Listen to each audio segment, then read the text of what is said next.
When I bought my home in Fairview Estates, I thought I was investing in my future.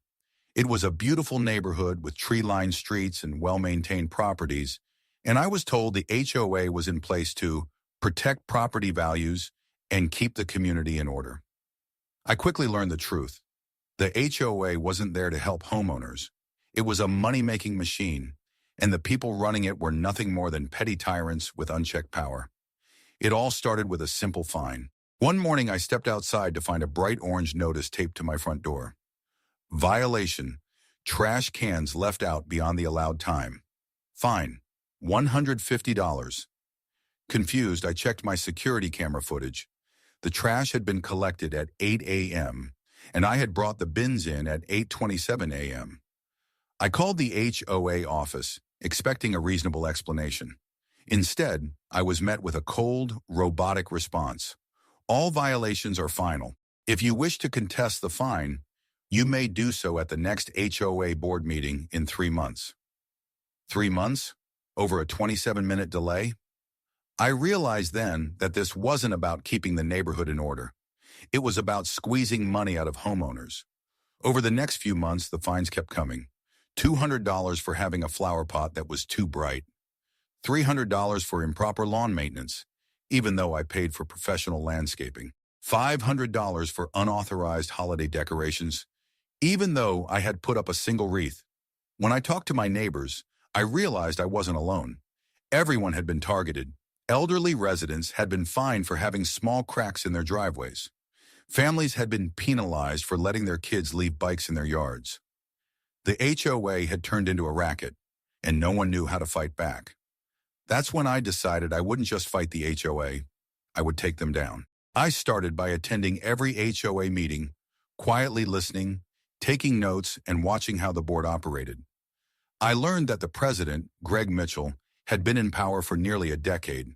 No one had ever successfully challenged him because he controlled the elections, manipulated the rules, and silenced anyone who questioned him. But I had a plan, and by the time I was done, Greg and his entire corrupt board wouldn't just be out of power, they'd be exposed for the frauds they were. I knew that if I wanted to take down the HOA board, I had to be smart. Greg Mitchell had spent years consolidating power, surrounding himself with board members who owed him favors.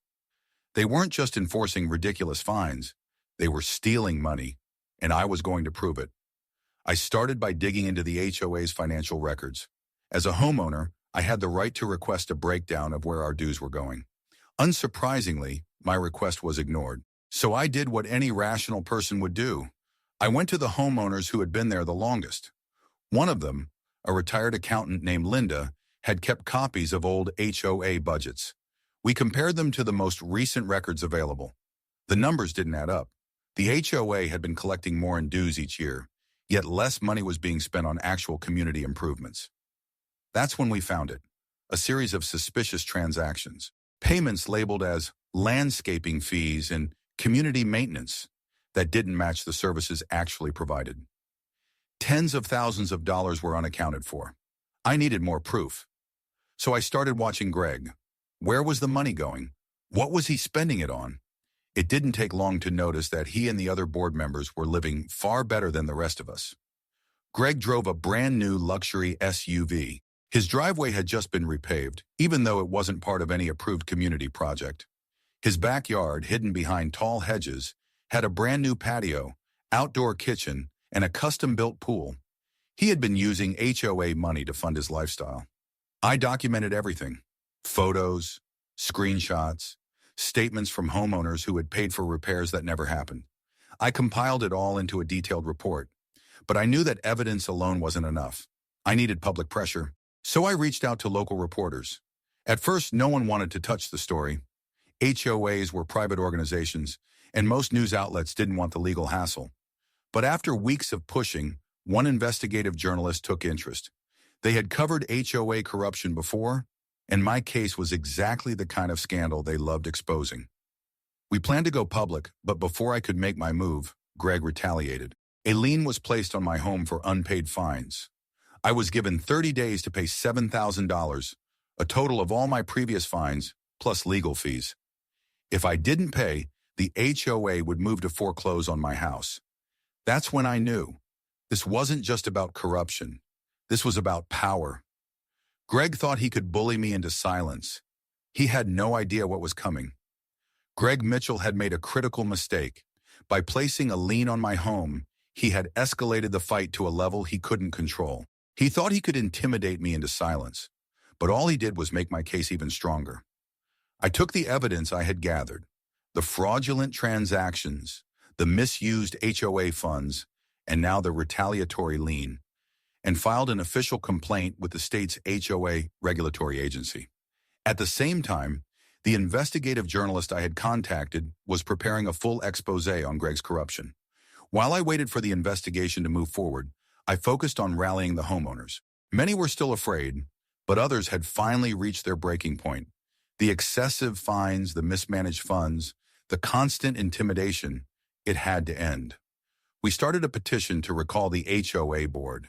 According to the bylaws, if we could collect signatures from at least 60% of homeowners, we could force a vote to remove Greg and his allies from power. Greg, of course, tried to stop us. He sent out mass emails claiming that I was spreading misinformation. He threatened homeowners with increased dues if they supported the recall. He even held an emergency HOA meeting, trying to convince people that I was a troublemaker. But he underestimated just how fed up people were. We collected over 70% of homeowner signatures. The recall vote was officially scheduled, and for the first time in a decade, Greg wasn't in control. Days before the vote, the news story finally broke. The investigative journalist released a damning article outlining how Greg had been using HOA funds for personal gain. The evidence was overwhelming. Unauthorized payments, secret accounts, luxury home upgrades, all funded by homeowner dues. The reaction was immediate. Homeowners were furious. The state HOA regulatory agency launched a formal investigation. Local officials announced that they would be reviewing the HOA's financial records for legal violations. Greg tried to deny everything, but it was too late. The evidence was out, the pressure was mounting, and his kingdom was crumbling. When the night of the recall vote finally arrived, the community center was packed. Greg showed up, flanked by his remaining allies, but it was clear he had lost. The votes were counted. Greg Mitchell was officially removed as HOA president. But that wasn't the end. The criminal investigation was still ongoing, and I had a feeling Greg's problems were just beginning. Greg Mitchell's removal as HOA president was a victory, but the fight wasn't over yet. The state's investigation was still underway, and homeowners wanted justice. Greg had spent years weaponizing the HOA against us, and we weren't about to let him walk away without consequences. As the new board took over, we demanded a full audit of the HOA's finances. What we found was even worse than we expected. Over $250,000 in HOA funds were unaccounted for, and more than half of the violations issued in the past 5 years were deemed fraudulent. That meant hundreds of homeowners had been forced to pay bogus fines, money that had gone straight into Greg's pockets. The findings were sent to the state attorney general's office. With hard proof of fraud and embezzlement, Greg wasn't just facing an angry neighborhood anymore. He was facing criminal charges. Meanwhile, we worked to undo the damage he had done. The new HOA board wiped out thousands of dollars in unjust fines, refunded money to homeowners who had been scammed, and rewrote the rules to prevent another HOA dictatorship. We also voted to cap fines at reasonable amounts and require public financial transparency for all HOA transactions moving forward. Then the final blow came. 2 months after Greg's removal, he was arrested for fraud and embezzlement. Investigators had traced the missing HOA funds to his personal bank accounts. The man who had ruled over our neighborhood like a king was now facing up to 10 years in prison. When the news broke, homeowners celebrated. The fear and control Greg had maintained for years were finally gone. Fairview Estates had become a real community again, not a dictatorship. Standing in my yard, watching my neighbors finally feel free to enjoy their homes without fear of fines or retaliation, I realized something important. HOAs don't have to be corrupt. They are supposed to protect homeowners, not exploit them. But when power goes unchecked, it's up to us to fight back. Greg thought he was untouchable. He thought he could intimidate, steal, and manipulate his way into absolute control. But in the end, justice won. And I made sure he would never control another neighborhood again.